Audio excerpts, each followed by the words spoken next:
ನಿಗೂಢವಾಗಿ ನಾಪತ್ತೆಯಾಗಿದ್ದಂತಹ ವಿದ್ಯಾರ್ಥಿ ದಿಗಂತ್ ಈಗ ಪತ್ತೆಯಾಗಿರುವಂತದ್ದು. ಇದ್ರ ಬಗ್ಗೆ ಮಾತಾಡಲಿಕ್ಕೆ ನಮ್ಮ ಜೊತೆ ದಕ್ಷಿಣ ಕನ್ನಡ ಜಿಲ್ಲಾ ಪೊಲೀಸ್ ವರಿಷ್ಠಾಧಿಕಾರಿ ಅಂತ ಯತೀಶ್ ಅವರು ಇದ್ದಾರೆ. ಅವ್ರ ಜೊತೆ ಮಾತಾಡೋಣ. ಸರ್, ಇವಾಗ ಪತ್ತೆಯಾಗಿದೆ, ಪ್ರಕರಣ ಸುಖಾಂತಿಯಾಗಿದೆ. ಸೊ ಏನಾದ್ರು ಸಖತ್ ಊಹಾಪೋಹಗಳಿದ್ವು ಅಂದ್ರೆ ಎಲ್ಲಾರು ಮಂಗಳಬುಕ್ಕಿಯವ್ರ ಜೊತೆ ಹೋಗಿರ್ಬೋದು, ಇಲ್ಲ ಕೋಮು ಬಣ್ಣ ಕೂಡ ಪಡ್ಕೊಂಡಿತ್ತು. ಸೊ ಹುಡುಗ ಏನ್ ಹೇಳ್ತಾನೆ ಸರ್, ಈಗ ಏನಕ್ಕೆ ಹೋಗಿದ್ದ ಅಂತ? ಹೌದು, ಸಾಕಷ್ಟು ಒಂದು ಕ್ಲಿಷ್ಟಕರವಾದಂತಹ ಒಂದು ಪ್ರಕರಣ ಆಗಿತ್ತು. ಮತ್ತೆ ನಾವು ಹುಡುಗ ದೊರೆತ ಮೇಲೆ ಅವನ್ನ ಕೂಲಂಕುಷವಾಗಿ ಸಮಾಧಾನವಾಗಿ ಪ್ರಶ್ನೆ ಮಾಡಿದಾಗ ಆತ ಈ ವರ್ಷ ಸೆಕೆಂಡ್ PUC ಎಕ್ಸಾಮ್ ಬರೀಬೇಕಾಯಿತು. ಸ್ವಲ್ಪ ಎಕ್ಸಾಮಿನ ಪ್ರೆಷರ್ ಅವನ ಮೇಲೆ ಜಾಸ್ತಿ ಆಗ್ಬಿಟ್ಟು ನಾನು ಹೋಗಿದ್ದಾಗಿ ಮಾಹಿತಿ ಕೊಟ್ಟಿರ್ತಾನೆ.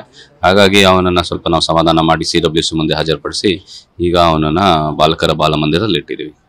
ಅವನು ಅಂದ್ರೆ ಆರಂಭಿಕವಾಗಿ ಏನ್ ಹೇಳಿದೆ, ಯಾಕೆಂದ್ರೆ ಮನೆಯವ್ರಿಗೆ ಫೋನ್ ಮಾಡಿದಾಗ್ಲೂ ಕೂಡ ಯಾರೋ ನನ್ನ ಕರ್ಕೊಂಡು ಹೋಗಿದ್ದು ಅನ್ನೋ ನಿಟ್ಟಿನಲ್ಲೇ ಹೇಳಿರೋಂಥದ್ದು. ಸೊ ನಿಮಗೆ ಆರಂಭಿಕವಾಗಿ ಏನಾದ್ರು ಹೇಳಿದ್ನ? ಹೌದು, ನಮ್ಮ ಹತ್ರನೂ ಬಂದಂತ ಸಂದರ್ಭದಲ್ಲಿ ಸ್ಟೇಟ್ಮೆಂಟ್ ಮಾಡುವಾಗ ಅಭಿ, ಅಕ್ಷಯ್ ಅಂತ ಏನೋ ಹೆಸರು ಹೇಳ್ಕೊಂಡು ಅವ್ರ ಜೊತೆ ನಾನು ಹೋದೆ, ನನ್ನ ಕರ್ಕೊಂಡು ಹೋದ್ರು ಅನ್ನೋ ರೀತಿ ಹೇಳಲಿಕ್ಕೆ ಶುರು ಮಾಡಿದ್ದ. ಬಟ್ ನಾವು ಅವನ್ನ ಕೂರಿಸಿ ಸಮಾಧಾನದಲ್ಲಿ ಮತ್ತೆ ಪ್ರಶ್ನೆ ಮಾಡಿ ಕಂಫರ್ಟಬಲ್ ಮಾಡಿ ಕೇಳಿದಂತ ಸಂದರ್ಭದಲ್ಲಿ ಅವನು ಇರುವಂತ ವಿಚಾರನ ಒಪ್ಕೋತಾನೆ.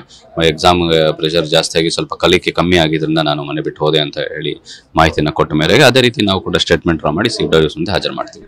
ಅವ್ರ ಮನೆಯವ್ರಿಗೆ ಮೀಟ್ ಮಾಡಿಸಿದ್ರೆ ಮತ್ತೆ ಈಗ ಬಾಲಕ ಎಲ್ಲಿದ್ದಾನೆ, ಮತ್ತೆ ನೆಕ್ಸ್ಟ್ ಪ್ರೊಸೀಜರ್ ಏನಿರುತ್ತೆ? ಮನೆಯವ್ರನ್ನ ಮೀಟ್ ಮಾಡಿಸಿದೀವಿ. ಮತ್ತೆ ಬಾಲಕ ಈಗ ಸದ್ಯಕ್ಕೆ ಸರ್ಕಾರಿ ಬಾಲ ಮಂದಿರದಲ್ಲಿ ಇದ್ದಾನೆ. ಮತ್ತೆ ನೆಕ್ಸ್ಟ್ ಅವನನ್ನ ಹೈಕೋರ್ಟ್ಗೆ ಪ್ರೊಡ್ಯೂಸ್ ಮಾಡಬೇಕಾಗುತ್ತೆ. ಹೇಬಿಯಸ್ ಕಾರ್ಪಸ್ ಹಾಕಿರೋದ್ರಿಂದ ಪ್ರೊಡ್ಯೂಸ್ ಮಾಡಿ ಮತ್ತೆ ನ್ಯಾಯಾಲಯ ಏನು ನಮಗೆ ಆದೇಶ ಮಾಡುತ್ತೆ ಅದ್ರ ಪ್ರಕಾರ ನಾವು ಮಾಡ್ತೀವಿ.